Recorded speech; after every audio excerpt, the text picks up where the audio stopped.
Welcome to Eye on Rivers, the show that takes you deeper into Rivers State. I'm Keisha Gitari, and in today's episode, we're looking at the Rivers State Power Revolution. Here we are at the Elekai Injection Substation, one of 28 throughout the state, which when completed will see Rivers State have 24-hour power supply before the end of this year. Join me as we delve deeper into power in Rivers State. Like most parts of Nigeria, electricity supply in Rivers State has been erratic for many years. The impact of this inadequate power supply situation is seriously limiting the state's industrial and economic capacity. Various state governments have therefore looked to aggressively tackle this major infrastructural deficit. Governor Chibuike Rotimi Amechi is continuing with the transformation initiated by the previous administration by rolling out a series of power projects that would, upon completion, revolutionize the power sector. Rivers State only needs about 500 megawatts of power to efficiently solve its electricity problem, but is working towards a generating capacity of 721 megawatts to ensure that the state's power woes are solved once and for all. As a state, we had for a very long time seen this need to provide power for our people. Because, like I say, we say in the ministry, we have a firm belief in the power of power to empower a people.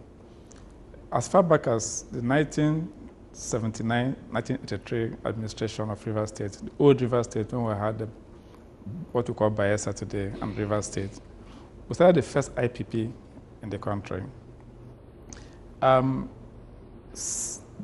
Mr. Chief Mayor Ford Okilo started the first IPP project. He had a gas turbine project at Imirengi to service the off-grid communities of Rivers State, as it were then. When Sir Dr. Peter Odili came in as governor, he continued the power vision and the power dream. And so he started a very elaborate scheme in the area of power. He started a 150 megawatt power plant in Omok, a 130 megawatt power plant at Transamade, and a 75 megawatt power plant at Elemi. These were all in the bid to make power available.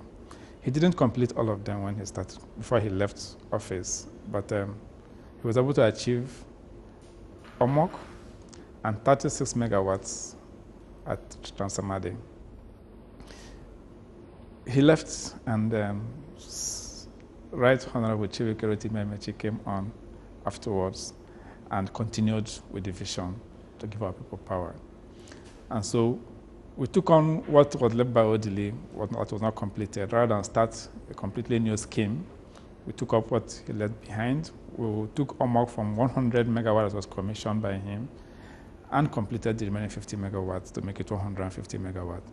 We moved into Transamade, took on the 100 megawatts addition that was ongoing, and also completed that in 2010, shortly after Jonathan became president.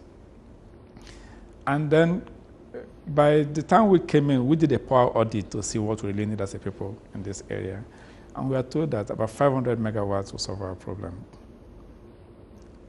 Now, put together, Odili had started a 360 megawatt total capacity, as it were. So we had to go on to increase it from the 360 megawatt to 721 megawatt. So we started Afan Phase 1 for 180 megawatts, which has been completely commissioned now and is ready to operate commercially. When you add that 180 to the initial 360, we'll have roughly 540 megawatts available now in the state. We are also conscious of the fact that if we remain at that point, that there will be explosion in demand, and that usually because you don't build power plant overnight, we may have to be struggling again to meet up with demand. So we upped it and started an Afan Phase 2 for another 180 megawatts. At the end of the day, we'll have 721 megawatts by the end of next year. So here, we'll be having a very robust supply of power within the state system. We are conscious of the fact that it's not enough to build power plants. You also have to transmit the power to the people and then distribute. So for each of our schemes, there is a transmission component attached to it. When Odili started, he had a 210-kilometer of transmission line attached to the scheme, picking up the power from Omok to Port Harcourt from Transamadi power plant to the main power substation of TCN at Oginiba. And even the Eleme project also has a transmission component. And what we are doing today in our farm also has transmission components. For about 27 kilometers, we'll lift the power from our farm to Elelewon, where we are doing a 2x60 MVA transmission substation. And then we have a second phase of another 27 kilometers of transmission line that will carry the power to One. We are very passionate about One because there's a lot of activity going on in One, and we believe that if they have more affordable power, that the growth of One will even multiply and leaps and bounds. So, conscious of the fact that it's not enough to generate, that we have to transmit, we build our transmission, our power plants together with transmission infrastructure. Now, in the area of distribution, we are aware of the constraints of the law, where it is stated that the states can only distribute in areas where you do not have the grid. Now, the question we ask is, if the grid is in Port Harcourt, but it's not giving power to the people, can we say we have the grid? However, conscious of this constraint, we did not also leave that aspect of the power chain. We are making huge investments in the area of distribution. Currently, in the city of Port Harcourt, we are embarked on 28 distribution substations, 33 11 kV levels. And we are also installing 280 transformers, mostly 500 kVA, 11,415 volts levels. So in all, we are working in the entire value chain of power. And we are very, very optimistic, scientifically optimistic, that come December, we will have power in Port Harcourt in a manner that has never been had before.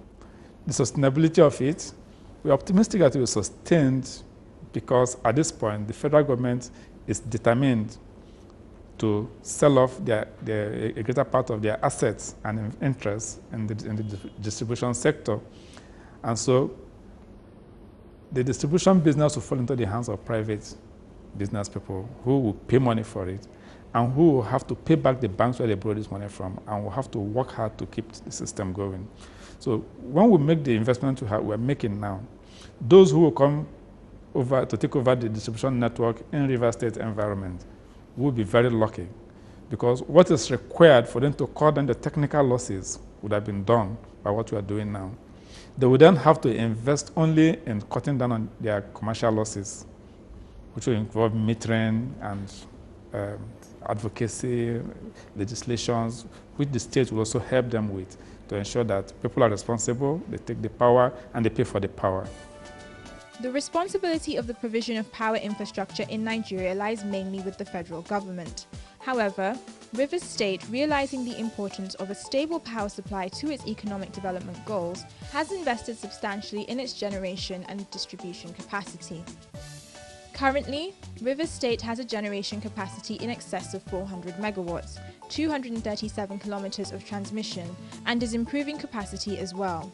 Under the leadership of Governor Amechi, the state has been able to attract an independent power plant at Afam to generate power throughout Rivers State.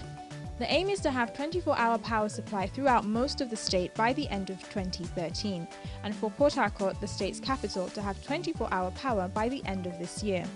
According to Governor Amechi, these goals are more than achievable considering how far they've gone already. This is our third successful project after Afam in L11. This is Rumosi substation that will provide electricity for greater Port Harcourt area. In particular, this substation that will connect Omok to Transamadi shall deliver power to, let's say, university here, to new stadium, to the airport and surrounding communities. Practically, we're expecting first expecting a reliable source point of the electricity for the surrounding area. That's the first thing. And second thing, a very, very strong supplying point in especially interconnection with other substations in the power plants. Therefore, the surrounding areas that will be supplied from this substation should have permanent power. This is River State Afam Power Station. It is a 180 megawatts power plant, Alstom. And this is the biggest power plant built by the River State government. We have a substation built by the River State government at Elelenwo. You are in the substation here at Afam to evacuate power at 132 kV double circuit to Elelenwo substation, where you now radiate to Port Harcourt. Now, there is a 60 MVA 132 33 kV transformer in this substation, designed and installed to step down the power from this plant to 33 kV for distribution to local communities. So effective, the philosophy is that the whole of River State will be electrified very, very, very soon. The major problem we have had with distribution is the fact that we have very few substations with limited capacity. Therefore, when power is available, the number of people who are on these substations far exceed the capacity of the substation, so they ration. So you supply one area for 2 or 3 or 4 hours, you take them out, you supply another area for a similar period, and you keep going that way. So people are on and off power supply. So we took a holistic look at this problem, identified what we need to do, and arrived at building this in very close proximity in a manner that we can have redundancy, we can backfill from one to the other. What we are doing is more than what we need, but you cannot have stable power supply if you don't have redundancy. If one transformer goes bad, you're able to use one to feed the area. If one panel goes bad, you should be able to switch to a panel while you fix.